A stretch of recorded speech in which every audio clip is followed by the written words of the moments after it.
seandainya ini proses ini dibawa pada litigasi pun, itu kan nanti harus membuktikan bahwa itu benar-benar karena malpraktek. Nah, kalau tidak terbukti, nah itu kan bisa dianggap juga mencemarkan nama baik juga, nanti bisa dituntut balik juga, ya kan begitu? Kan bisa tuntut balik, ya kan begitu? Gugat balik juga bisa juga, ya kan begitu? Pada saat anak saya ditindak itu, saya tidak merasa pernah menandatangani persetujuan bahwa saya ingin anak saya itu disuntik obat penurun panas oleh dokter.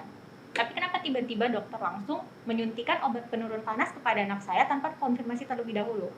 Atau setidaknya adalah apa yang saya tanda tangani gitu. Dia kan datang keadaannya gawat, jadi cepat.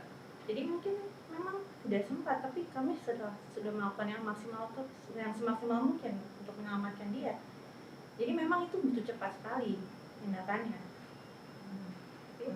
Dan kami profesional melaksanakannya sesuai dengan prosedur yang ada di rumah sakit. Artinya gini, ya orang sengketa itu sebenarnya cuma karena nuruti emosi aja.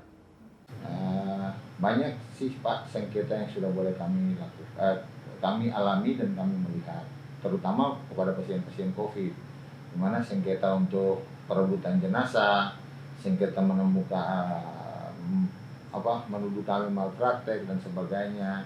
Jadi memang yang disengketakan itu adalah hal-hal yang terkait dengan kejadian luar biasa atau kejadian bencana non bencana alam yang terjadi ketika masa COVID. Jujur saja, memang ini saya belum pernah sama sekali mengalami sengketa.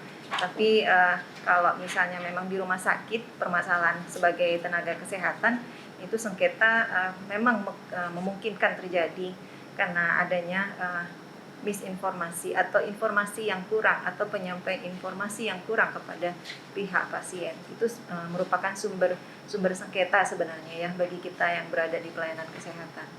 Bapak sekalian, kalau Bapak sekalian berpraktek sebagai mediator tentu ya kasusnya itu bisa yang pertama berasal dari pengadilan, bisa dari luar pengadilan. Ya. Kalau dari pengadilan nanti akan ada proses gugatan, ya. Misalnya tadi yang ya kasus ibu ke rumah sakit. Ya. Di Perma nomor 1 tahun 2016 sendiri itu memang dinyatakan bahwa untuk sengketa yang di pengadilan sendiri memang dianjurkan untuk dilakukan mediasi. Di Undang-Undang Kesehatan sendiri juga ditegaskan bahwa mediasi itu lebih diutamakan dibandingkan dengan litigasi atau pengadilan.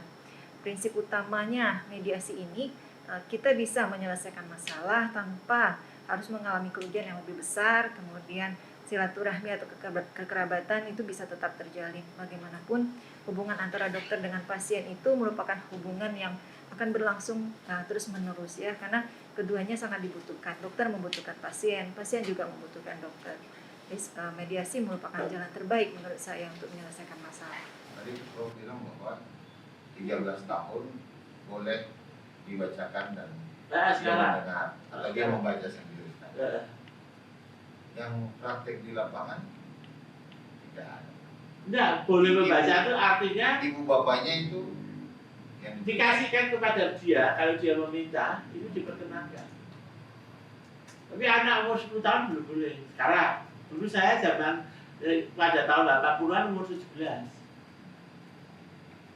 Sekarang umur 13 sudah boleh. Jadi ada pasien namanya dia menderita leukemia. Dia tanya apa yang Anda akan lakukan dan telah dilakukan. Anda mau lihat apa? Saya tanya, saya dok, kasih. Dia baca. Dok, berarti saya masih kurang berapa kali lagi ini, saya kurang berapa kali lagi ini. Terus dokternya memberitahu kalau kamu baca itu terlalu sering kamu akan menjadi resah. Jadi mendingan dalam posisi kamu lebih baik kamu melupakan itu semua. Itu dikasih. Supaya apa? Menambah trust. Mungkin pelayanan kami yang namanya kepuasan itu kan relatif bagi setiap orang. Mungkin dia ingin cepat dari emergensi ke ruang rawat, itu juga merupakan sengketa bagi dia. Kami berlama-lama karena apa? Mungkin obat yang terlambat datang atau dan sebagainya. Jadi itu sengketa, cuma dia masih belum mengungkapkan. Jadi kami itu menerima sengketa itu hanya ke teman-teman yang sekarang kami lihat itu adalah penggantian obat, nota-nota obat dan mungkin darah untuk transfusi dan sebagainya. Baik, perkenalkan nama saya Dr. Dian Rastianti. Saya mahasiswa lulusan Magister Hukum Kesehatan UGM angkatan 2019. Yang sudah saya dapatkan di dalam pelatihan ini bahwa ternyata banyak hal yang saya bisa peroleh selain dari apa yang sudah saya timba atau pelajari di mata kuliah yang sudah diajarkan di program magister. Dan salah satu halnya saya jadi tahu bagaimana di sini diajari bagaimana caranya untuk melakukan negosiasi, kemudian bermediasi sehingga bisa didapatkan win-win solution ya di antara para pihak yang bersengketa. Kan sesuatu itu bisa dibicarakan dengan musyawarah. Ketimbang kita bermusuhan secara sosial, nah, masyarakat yang bermusuhan juga kan perlu rumah sakit berikutnya. Kita juga perlu masyarakat untuk mensosialisasikan apa yang menjadi rumah sakit baik.